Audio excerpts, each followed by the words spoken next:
Hello everyone, my name is Dharmendra Kumar Sharma and we are going to discuss about some important rule in grammar.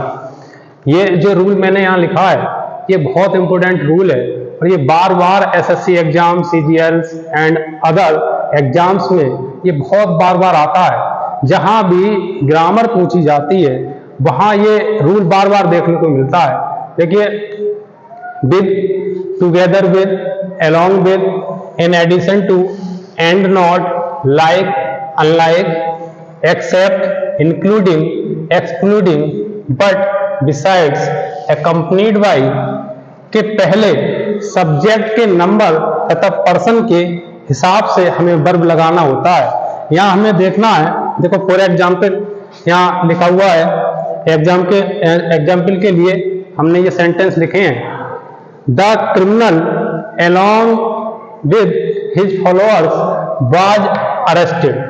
अब यहाँ पे जो error exam में आएगा, error ये आएगा कि इस बाज की जगह वो बर कर देंगे।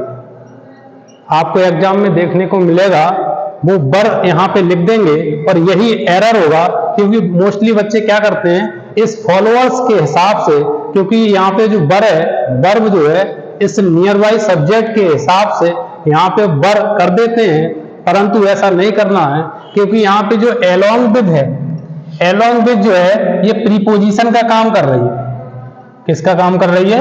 ये प्रीपोजिशन का काम कर रही है और प्रीपोजिशन के बाद हमेशा ऑलवेज ऑब्जेक्ट आता है और हमें जो वर्ब है वो ऑब्जेक्ट के हिसाब से नहीं लगाते हैं, वर्ब जो है हम सब्जेक्ट के हिसाब से लगाते हैं। ये हमारा सब्जेक्ट है, सब्जेक्ट है द क्रिमिनल और क्रिमिनल के हिसाब से हमारी जो बाज है वर्ब सही है, तो यहाँ पे ये करेक्ट हो जाएगा, वर्ब जो आएगी वो बाज आएगी। एंड सेकंड एग्जांपल यहाँ पे दिया हुआ है, the principal with all his teachers, principal with all his teachers is coming here.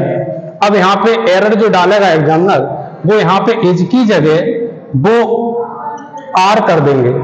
क्या कर देंगे? इज की जगह आर कर देंगे, वही एरर बन जाएगा। हमें क्या करना है, इस टीचर्स के हिसाब से वर्ब नहीं लगानी है, हमें जो वर्ब लगानी है वो प्रिंसिपल के हिसाब से लगानी है, क्योंकि विद ऑल जो है ये क्या है, प्रीपोजिशन, और प्रीपोजिशन के बाद ऑलवेज जो है वो क्या आता है, ऑब्जेक्ट आता है। तो ऑब्जेक्ट के हिसाब से वर्ब थोड़ी ना लगानी है, हमें जो वर्ब लगानी है वो किसके हिसाब से लगानी है, सब्जेक्ट के हिसाब से लगानी है। और सब्जेक्ट हमारा सिंगुलर प्रिंसिपल है, प्रिंसिपल के हिसाब से हमारी इज वर्ब आ गई और ये इस हिसाब से ये करेक्ट हो जाएगा। Thank you, have a nice day.